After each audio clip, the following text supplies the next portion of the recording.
What's up, everybody? It's your favorite comedian. My name is Buchi, representing Nigeria 247. You don't want to go nowhere. Keep it locked down. New African TV. Fellow Nigerians, this is a time to chop. Get ready to chop foul. What's up, everybody? It's your favorite comedian. My name is Buchi. Keep it locked down. Nigeria representing Africa's freshest with stuff like that. Don't go nowhere. Lord of the Ribs, Manchester. Oh yeah, let's chest these things. You can see right about now. This is TV to watch. So right now the comedians are at their part, which is like literally 5 minutes. So I can't keep you guys waiting. If they should walk in this pool, let me start over. The comedians are from Nigeria. So maybe you've forgotten what the weather is like in Nigeria and what the weather is like here. You've been on road with Basketmouth, yeah. aka Bright, for a long time. Yeah, I mean, ever since I heard of Basketmouth, you've been on the same team, or should I say like partners? Yeah. How was the relationship? How does it work? I think my relationship with Bright, we're now like brothers, from being colleagues to being friends, and it's now family. But most importantly, why I still get to be on the tour, because if you know, Basketmouth is very, very strict when it comes to his acts, his performances. You need to be fresh.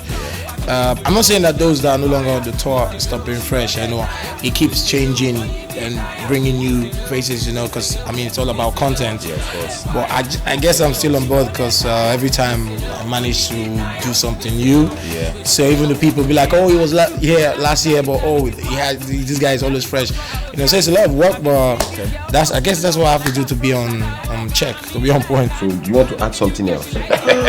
So how many years, or should I say how long have you been doing comedy for? Basically going on like close to 20 years, but professionally I would say about 16 years. Before, it just used to be, it wasn't an industry, but now people can say the comedy industry in Africa, African comedians, African comedy industry. I think that's a great leap, coming from where comedians used to be jesters and where we used to be the people to use. Where if there was a blank space in the program, maybe the sound was down or people were eating and there was nothing, I would say, oh, call that guy to come and crack jokes. Now it's a business, it's a conglomerate of talents, and that's a great leap. We're not there yet. It's still progress, but we're on the right path, and I think that counts for a lot, because I can say it's just time. Because about creativity, we are very hardworking, because like in America, in the States, you can take one subject and it cuts across all 51 states. Yeah. You can take one thing Obama says in the morning and do a material in the evening, all 51 states. It's funny. But in Africa, in Nigeria, you can do a state in the south, people in the north will find it funny. You do a joke in the north, the southerners won't laugh at that joke. There's so much.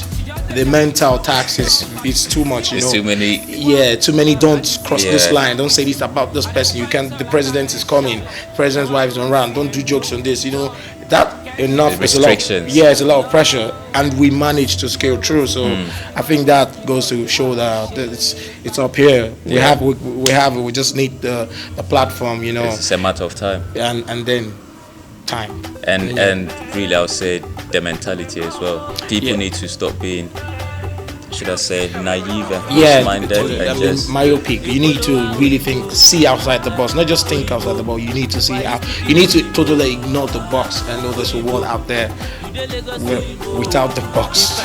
You turn the rice, can't chop chicken. I said you use the chop chicken, you go turn rice, carry chicken, put for mouth. Say I'm not alone. So I not like say, you cannot chop rice on rice for yourself, but the girl who spoon the turn her own rice. How did you get into comedy? Like, what literally got you? Like, what? I want to do this. Yeah. I don't think it was one act or one event. I just think comedy has always been something I've always been involved in, because growing up in school, I used to be in a group, and we used to do lots of comedy skits. What do you remember the name of the group? Of course, it's called the Literary and Debated Society. That's what we have it on the school, in the lower levels in Nigeria. Back then, I don't think they say have that program anymore. It's like a club. you know, where you have all the talent. So you know, there's the drama, there's the dance. It's just a way of, you know, it's just a way of chilling for us. So then I used to do a lot of comedy skits. So by the time I was done with my school, you know, before I went into the university, my classmates already knew that I had this. And so in the university, they used to come like, come do those skits. Come drop some. You know, so he went on. So when they left school and started working, they'd be like, oh, we'll do something in our office. I just thought of you.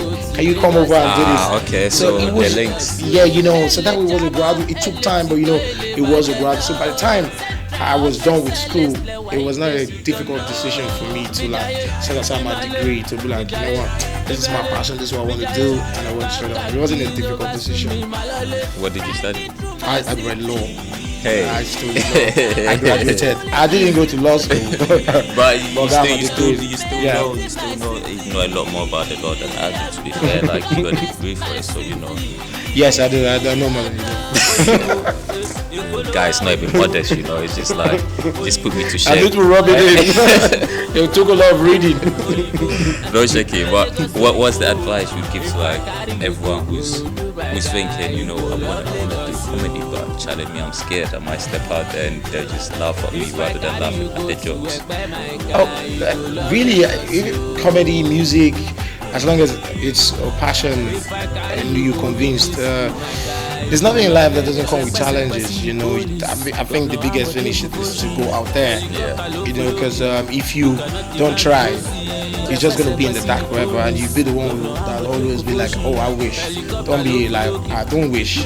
Go out there and see. You get shut down, you stand up, you do it again, because it's about the passion, you know. It's not automatic for anybody, actually. No one person just from the first day, boom, the whole world just knew that, oh, this guy, no. Yeah, you need to work. You need to work. There's ups and downs. So if don't get it twisted, you know, because some people think like comedy is an escape now. Like I've done every other thing. Oh, let me try comedy. Comedians have bling bling. I want to go into it. If the passion is not behind it, you know, it's going to be very difficult for you, because as soon as you stumble, you're like, this comedy is not really working. Let me try. Let me act. You know, you're always going to be jumping from one place to the other. But if you come in with that passion, you need to understand that there are ups and downs, because we all faced it. And then every time you get knocked down or knocked out, you stand up and then you keep your hustle going.